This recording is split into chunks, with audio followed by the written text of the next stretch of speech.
All right. Good afternoon, everybody. My name is Michelle Kinley, and I am the Chief Operating Officer here at EdPower. And welcome to this month's Table Talk. I'm really excited of who we have today at the table. We have Vicki with us here from Riverside Insights. She is the head of group product, Vicki Thomas.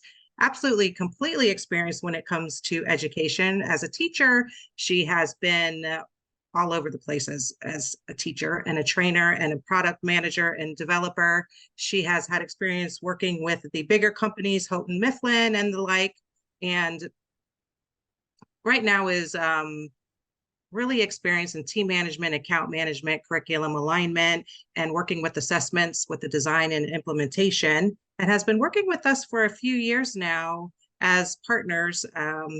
Even before we became EdPower, we were partners, and we'll get into that a little bit later. But Vicki, thank you so much for joining us today. Thank you, Michelle. Happy to be here.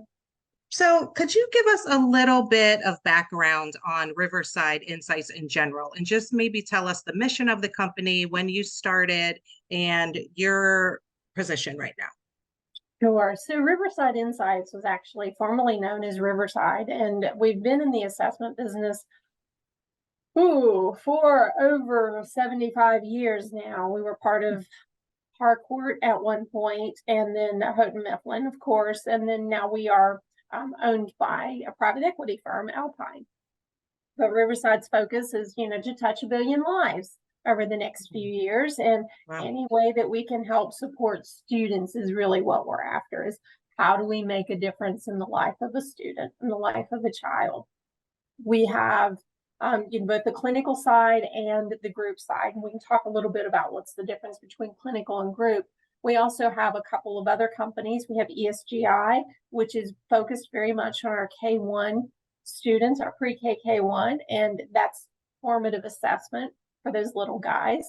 We have Aperture, which is focused on social emotional and making sure that we're meeting the needs of our students that way.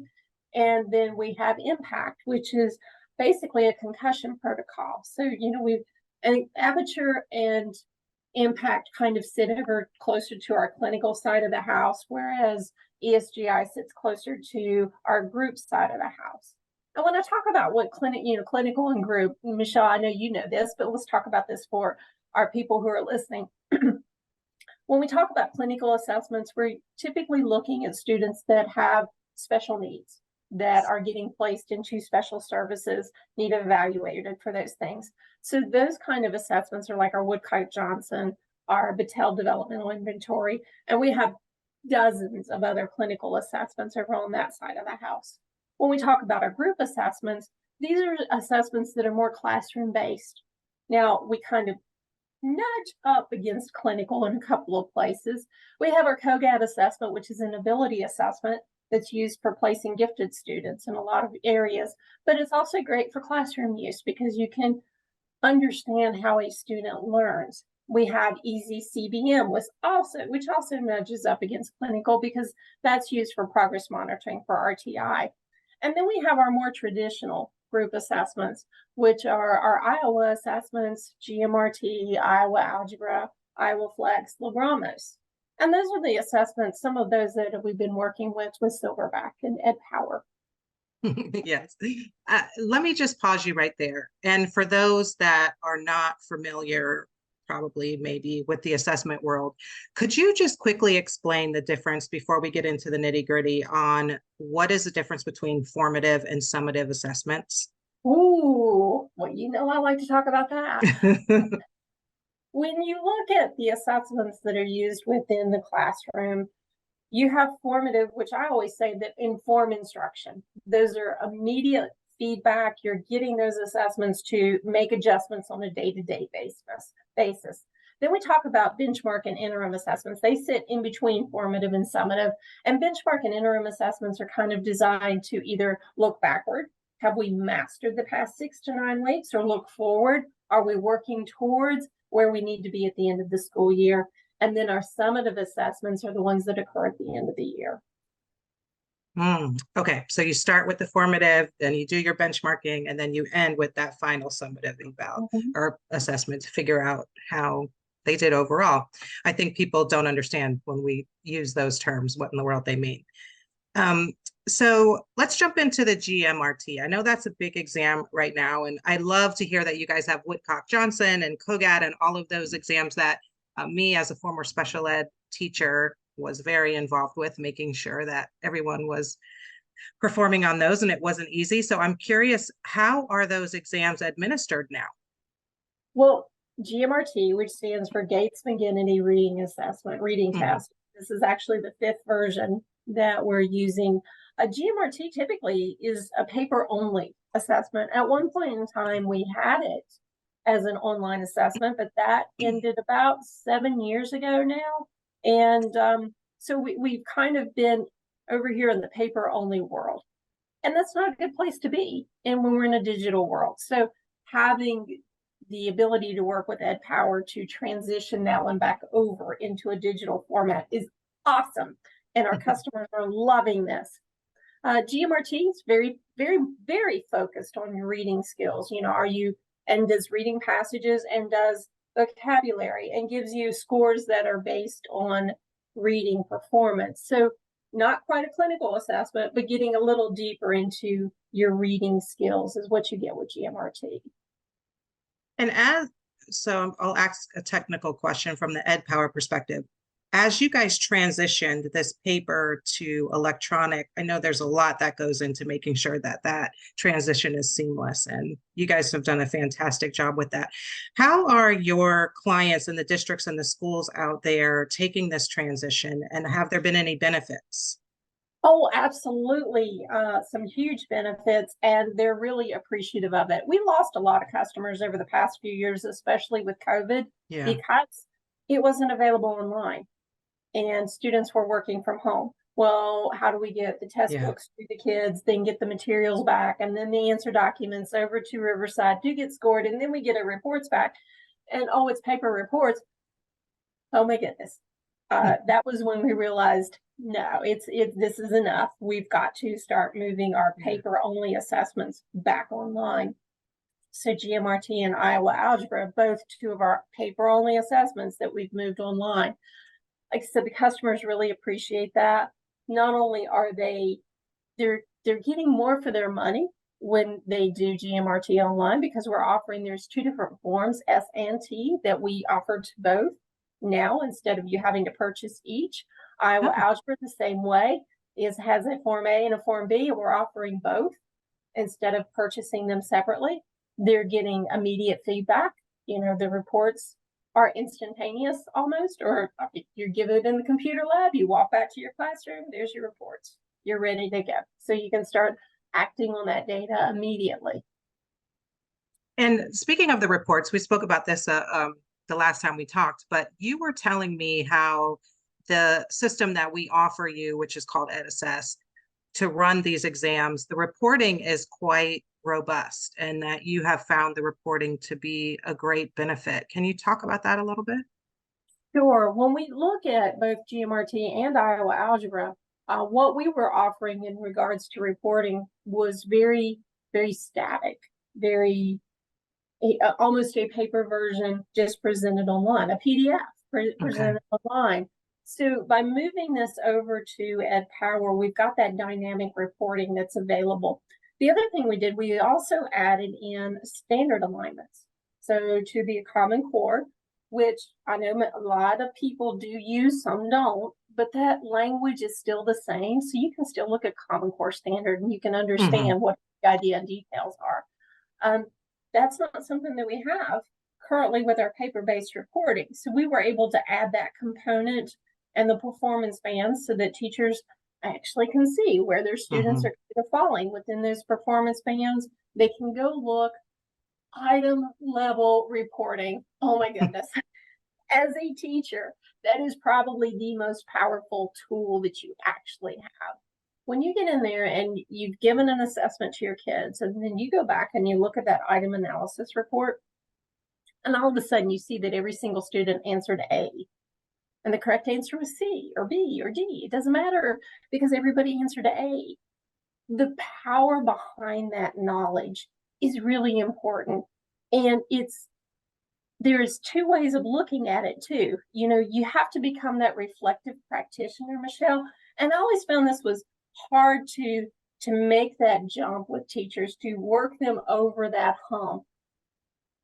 You look at an item analysis report where it tells you that every student selected the wrong answer. You've got to reflect as a teacher, have I taught this yet? If I did not teach this, why are they all answering that? If I did teach this, what went wrong? And how to correct it. That reflective component, you know, we see a lot of that when we talk about mastery level teaching. You know, it's one of those things that you have to actually be able to reflect upon and do. You don't have to be a master level teacher to take that data and be able, and then all of a sudden you do become a master level teacher because you're making changes in the classroom based upon the information that you have in front of you, and you're making a difference. So item level reporting, I could talk about it all day long. That one's one I love.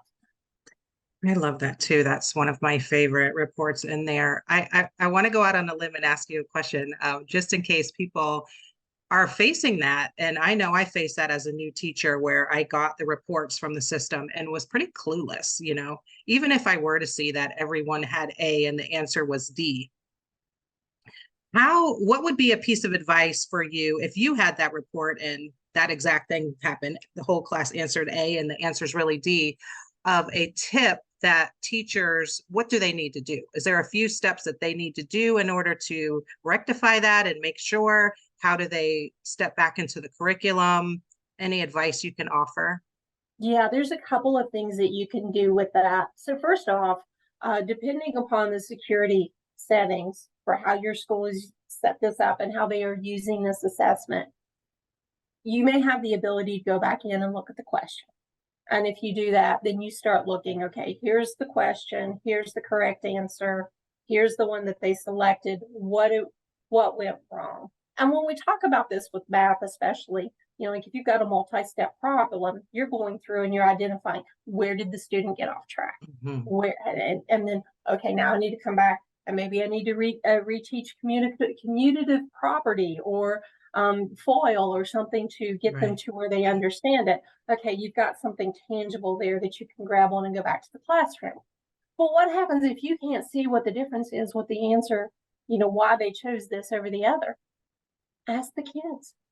One of the best ways to teach is to teach to the wrong answers. If you pull up a question where they have, people have missed it, you don't have to point out, oh, Johnny, you missed this question. Oh, Susie, you missed this question. You pull up the question, you say, guys, why would somebody choose A? Why would somebody choose B? Why would someone choose C? Why would, you know, and you go through the answer choices and you let the kids teach you. And then they're also learning. And then you get to correct the mistakes right then and there. The most significant moment in my teaching career was when I realized that the way I called on students to respond to questions was making them feel like they were wrong. You know what I mean? You because we're taught, well, you go round robin and you let everyone read and you do this and you do that. And it clicked for me one day that there's a different way of saying this. There's a different way of asking this question. There's a way to ask different levels of questions to different students. But when I went from, you got this wrong and here is why, to, why would someone get this answer? How do we get to this answer? And it made all the difference in the world.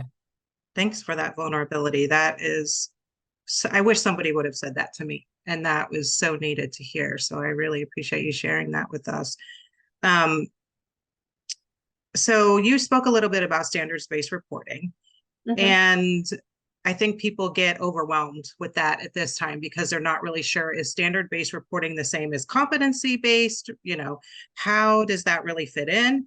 But like you're saying, when you're able to dig down into every question being aligned to a standard that you can now track to see if you are on track or not, and then being able to see an analysis of the distractors to see even how that's going.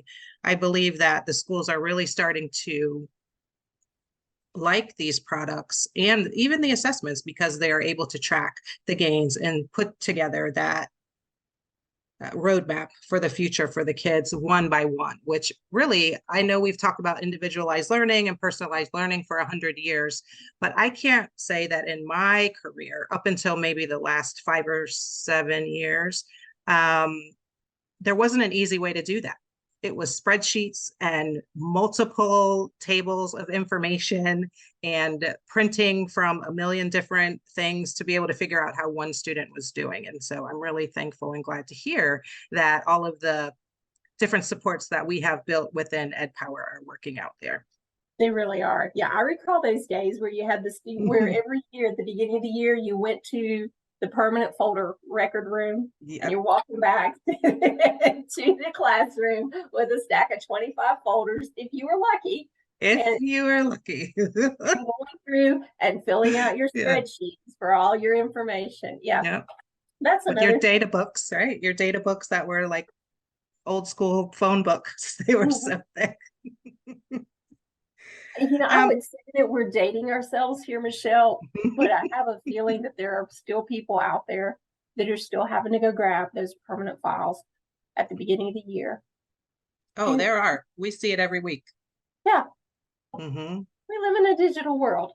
Yes, absolutely. So you were telling me about, was it the Iowa single subject test? Which test has not been offered online for 7 years? Iowa Algebra and Iowa Algebra hasn't been offered online. Period. Period. Yeah, Iowa, the state of Iowa actually offered a version a long time ago, but they've dropped that even. So yeah, that's the one that is having that one online. It's awesome. Okay, and so we offer both of those for you from the original paper version. And how many assessments does Riverside offer in total? So too many to count? Yeah. Okay. Yeah. When we talk about our group assessments, I think it's about a dozen. It's 10 that we offer. And then, but you get over in the clinical world and it's a very large number. Well, it needs to be for that billion lives that you're ready to touch. That's a fantastic goal.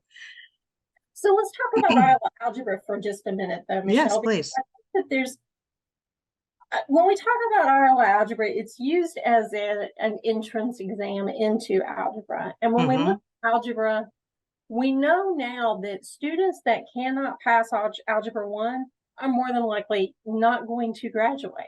And they're not going to succeed. So Iowa Algebra Aptitude Test is a neat tool in that it's a really short assessment. It takes you about 45 minutes to 60 minutes to administer, and then you're done. Breaks that information down into 4 different algebraic components so that you can see this. And you've got the ability to use both Form A and Form B. And what I recommend to everybody now, because you have both assessments, is do a pretest. Do something at the beginning of the year. Do something at the beginning of the semester before you're going to decide. Find out where those weaknesses are. Find your bubble kids. Work on those skills and get them ready to take that post-test or before you start placing them into Algebra 1. Use it as a way to identify areas that need support and then do that final assessment. So you've got it for a year. It's the way a subscription works. So you can do that in the fall when they come in. Your pre-algebra teachers, your 6th grade teachers, your 7th grade teachers. All right, here are the skills that these guys need to work on. Let's make sure they master them before we assess them middle of the year with Form B. And then you've got a way to capture those students and ensure that they do have the skills that they need to master algebra. Absolutely. And are we now allowed to, we're able to do the item analysis on those forms as well, right? Has that made a difference? I believe so.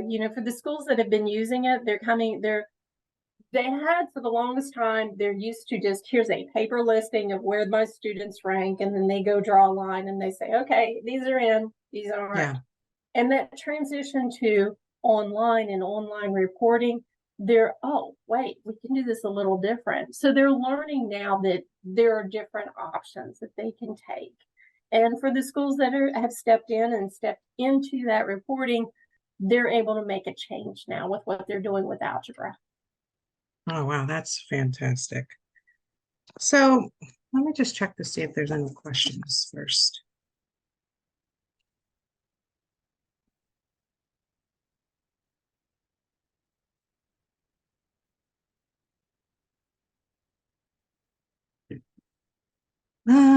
Well, let's talk about a little bit about the assessments themselves. Can you tell me, and the most important, the ones that we have transitioned for you are GMRT and IAAT. Is there the transition that we have brought them online, we talked about a little bit earlier, but are there any other things that you would want your subscribers to understand about those now that it is online and the differences? I know you talked about the forms, but I want to be very specific. You can get the subscription A and B and one of them, and then the different additions that running it through EdAssess has done per exam. Okay, so that's loaded. I'll yeah, you're gonna have to keep reminding me. Right, when I start running off of, you have to keep reminding me if I. You got it. All right, we start with Iowa Algebra. First off, well, let's talk about both Iowa Algebra and GMRT. Both of these have older norms, but for the use cases that they're using, I'm not terribly concerned about those older norms. When we talk about algebra hasn't changed in forever. It's still the same as it was 30 years ago. We may talk about CDs instead of cassette tapes, but algebra is still algebra. I look forward to the time when we actually have the data and we can go through and update to more current norms, but I'm not terribly concerned about them. And then with GMRT, you're really looking at, are we making gains? Most of the use cases for GMRT are longitudinal. So, or is the curriculum working?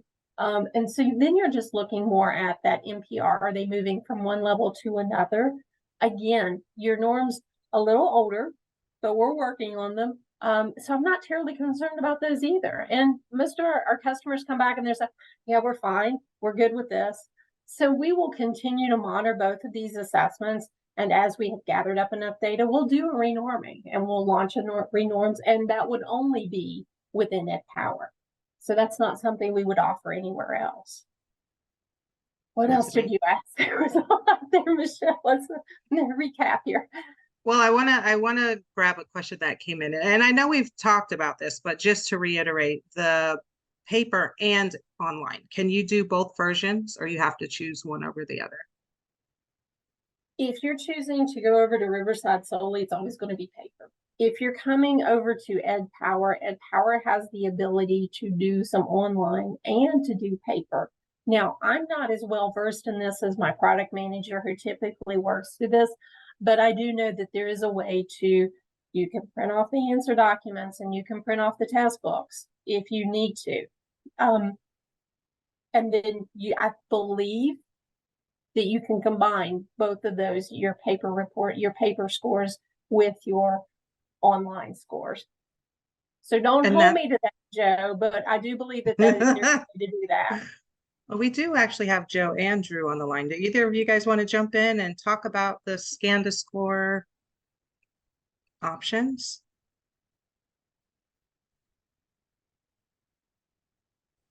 Drew does.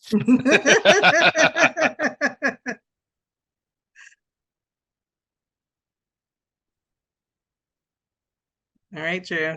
All right, so yeah, we have the ability where you can print the answer sheet and then the student can, fill in the circle and then scan the answer sheet and automatically score it. And so you could have some students would take it online and some would take it in paper. Yeah.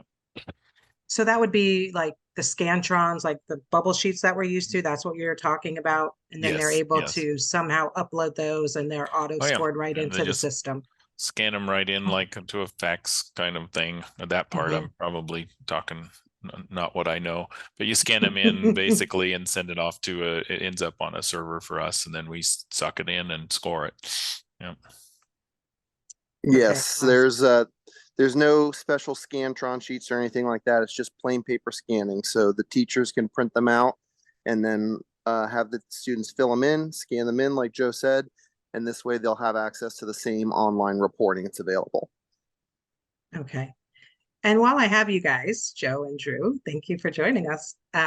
Vicky's done an amazing job talking about the EdPower partnership and how the different components of being able to utilize EdAssess have really helped their bottom line, as well as just being able to deliver to customers in an easier way. Has there been anything that you guys have seen working with these schools that you want to note about the partnership? I think from my perspective, the partnership's been very valuable because it's given us access to a whole new different set of customers with different types of tests than we were accustomed to. And it's given us an opportunity to collect feedback from those customers and from Riverside as a partner to better understand how testing administration is continuing to evolve, from things like security to different online accommodations that need to be available. We're learning a lot, and we're looking to implement those changes, as quickly as we can, and are constantly looking at new ways to enhance the user experience as we move forward. Thanks, Drew. And to just top that off, we were just, well, our press release is going out soon that we were awarded the Project Unicorn badge for interoperability. So we're super excited about that.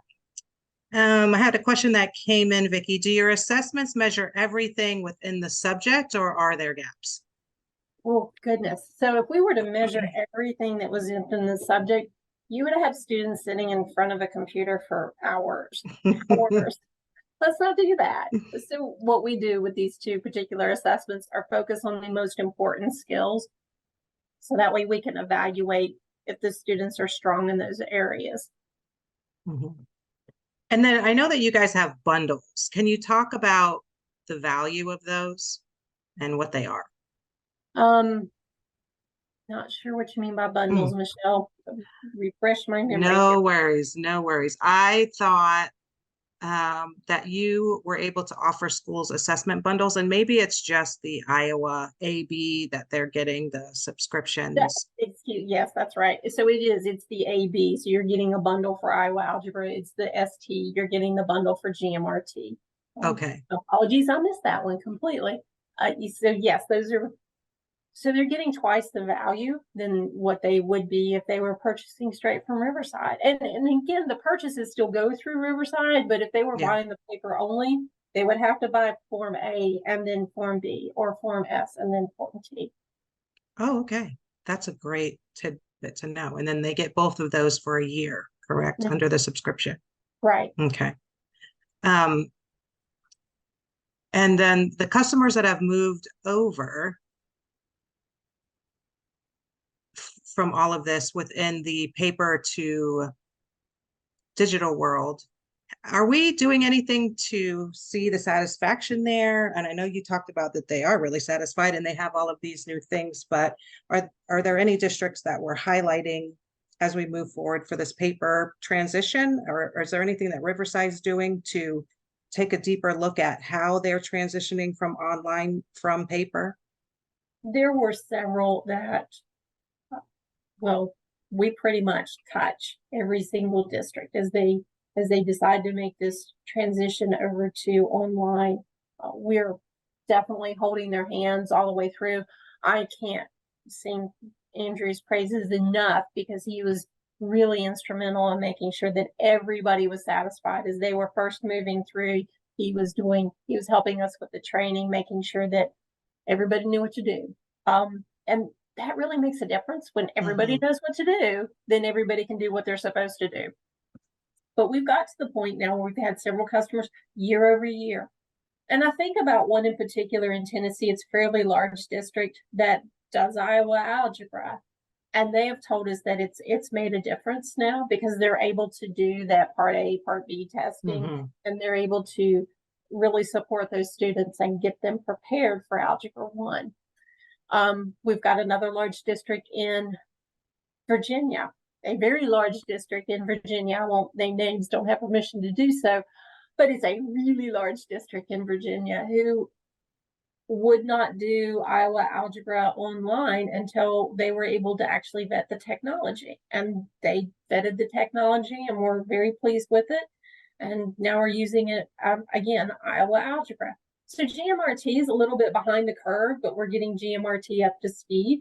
And one of the big reasons that we wanted to do GMRT was because we had a really, really, really large district up in New York State that we could not meet the requirements for them, yet EdPower already had. So once we get GMRT completely finished top to bottom, we'll be going back to that district and they'll be, okay, let's roll on over here and take a look at what you have for online testing now. Oh, great. Okay, I'll ask you two questions that'll bring you back to your teaching days. What do you feel makes, number one, a good assessment question? And also, what information should assessments really provide for students and teachers? I actually used to develop assessments, developed them for the state of North Carolina and trained teachers on how to develop assessments. And there were some people who just really struggled with creating an assessment item. Yes. But the only really bad assessment item is the one that you never check and you never use the data on. The only ones that are really bad are the ones where you get them back and you just throw them in the trash can because you're tired to grade them, or you laugh because you've done this, you know that you have. Everyone gets an A. Everyone gets an A. Yes, we're putting a check in the checkbook, in the grade book. Yes, you completed the assignment. Those are bad assessments. Why were you asking those questions if you did not want the information? Absolutely. So the only bad question is the one where you just don't want the information. Don't ask those questions. There's always something to be learned from every question you ask. I used to tell people all the time, whenever you're, as a teacher, you're doing formative assessment the moment that a student gets near enough that you can talk to them. And maybe even before that, when they're walking down the hall, when you're standing out in the hallway in the middle, you're nodding, Michelle, because you know where I'm going with this one. Right. You're standing out there in the hall, you're watching your kids walk down to you, and you are assessing those students. Absolutely. They didn't get a good night's sleep. That one's not had breakfast yet. I can tell it by the look on their face. Mm-hmm. This one's angry. This one's, we start assessment the moment we see the kids, and it doesn't stop until they're out of our sight. So sometimes we're asking questions, we're doing it paper, pencil. Sometimes we're just looking at them. That's it. Thank you for that. That was I don't think people realize they're always assessing from the minute that the kids walk in, but it's the truth. And that is how we get through it when you're in there.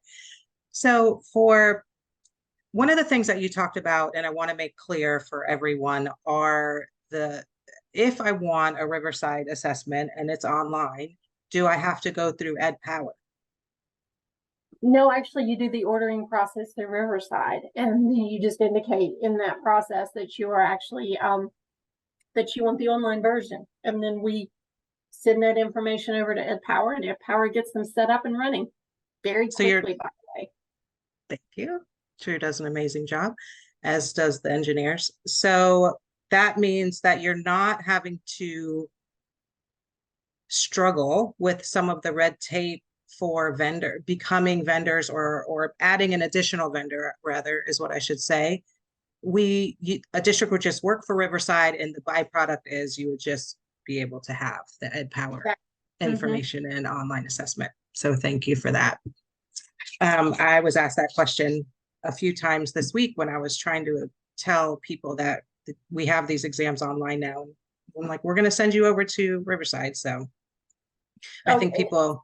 It's seamless for the customer. You're doing the purchase here. We're handing the finances every year.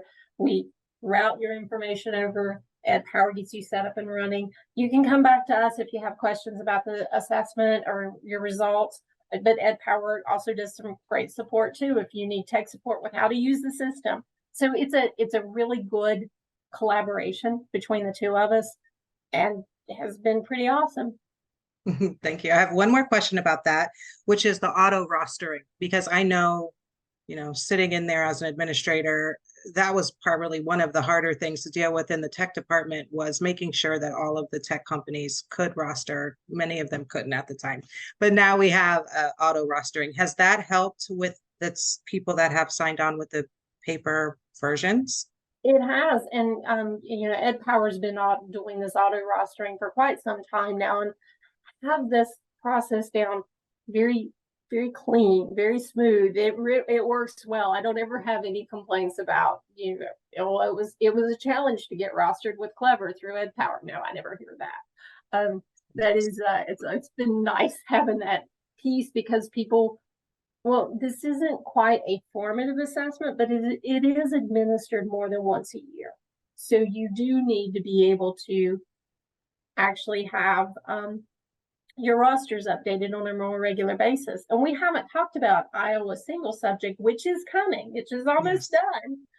That actually forms E, F, and G. So they can use this more as a benchmark or an interim assessment 3 times throughout the year. So having that Clever rostering, ClassLink rostering available, the auto rostering, we'll call it that, it really helps. It does. It does really help. So how do people get in contact with you that would like to transition to the online world? Well, they will send a message to customer support. They'll fill out an order form and submit that. Is typically the 2 big ways. We'll get chat messages off of our website. Hey, we want to do the online. We're not quite sure how to do this. And our customer support person will get in touch with them and get them set up, get their account set up, and get them rostered, get their financial information, take care of, get the PO, and then off they go. How long does that installation take? If I am a district wanting to start in January, is that too soon of a time frame for any of these assessments? No. I think the turnaround time is less than 2 weeks at this point. Oh, wow, that's great. Andrew, Okay. I am speaking out of turn. Please pop on and say so. But yeah, I do believe it is. You are right on target. Yep. Yep. Less than 2 weeks. Wow, that is fantastic. And how is the training for that? Does that require all teachers to come into some type of training, or it's pretty intuitive? I believe we have very detailed instructions, PDFs that are included that teachers can just follow along. There's not a lot of training required with this. It's very easy to do. Yeah, I agree. I agree. And the reports are easy too. For those of you that struggle with that, that was one of my struggles out there as an administrator. I was the one with the 6 long tables together. Joe on the line, we had to convince him that that really was a thing until he saw it in person himself.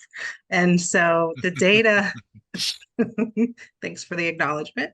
The data in the reports that EdAssess offers is spectacular. And it really, for someone that is sort of maybe a novice or not really understanding how to move forward, even as an administrator, those reports help. They help you put together your roadmap that you need on an individual basis per student, so that you're not letting anybody fall through the cracks. And you can help evaluate your teachers by just going through the item analysis and the distractor analysis. Item analysis, you can have your team leads take a look at, have them identify throughout the entire team what in the world's going on and why they miss the questions, and then rectify that with having some tutorials or what have you moving forward. And I can't recommend that report enough. I call it the rainbow report because it's the most colorful of them all, but I really, really like that one. It's funny that you bring that up in the way that, having the team leads talk about it and restructure the teaching. In my education career, when I was in elementary school, every time I went to a school, I ended up converting the way that they structured elementary, because I believe that at those lower levels, you actually need to have your stronger teachers teaching to their strengths. We do it at the high school level. It's right. A little too late by then. So I would always get them convinced. I was always team teaching with somebody. I was doing math. I was doing science. Somebody else was doing reading, because I can teach reading. But there were always people that were better at it than I was, and why not let them do that while I'm really good at math? But we would get our results, our benchmark assessments, and we would go back and we'd look at those reports and determine, those rainbow type reports, and determine, well, okay, so this person actually, her kids did really good here. And this person, his kids did great here. And, and we would identify our groups. We would take a couple of days every 9 weeks, and we just rotate the kids through and do our reteaching things. So I would reteach to the areas that students they were struggling here. I was good at that, so let me reteach that. When you talk about using assessment to make a difference in the classroom, that's just one way that you can do it. Restructure how you're teaching, let your teachers teach to their strengths, and maybe it's just for 1 or 2 days every 9 weeks, but evaluating that. And then it's not, oh, well, you didn't do good on that. It's now, oh, okay, I'm really good at this. Let me teach to this and work with this group of students. That's fantastic. It is. I've been in a lot of schools the last few months, and I wish I could say that that is happening systemically, but it is not. And I think the more that we can really help as people that have been in the field a while to just talk through it, they're grabbing bodies now to just have warm people there with the students. And some have training, some don't. Some are fantastic just because they have the knowledge and experience from corporate America. But that in the sort of like the old school kind of, we were sort of taken through those group things on what you do. And I don't really see that happening anymore. So thank you for that.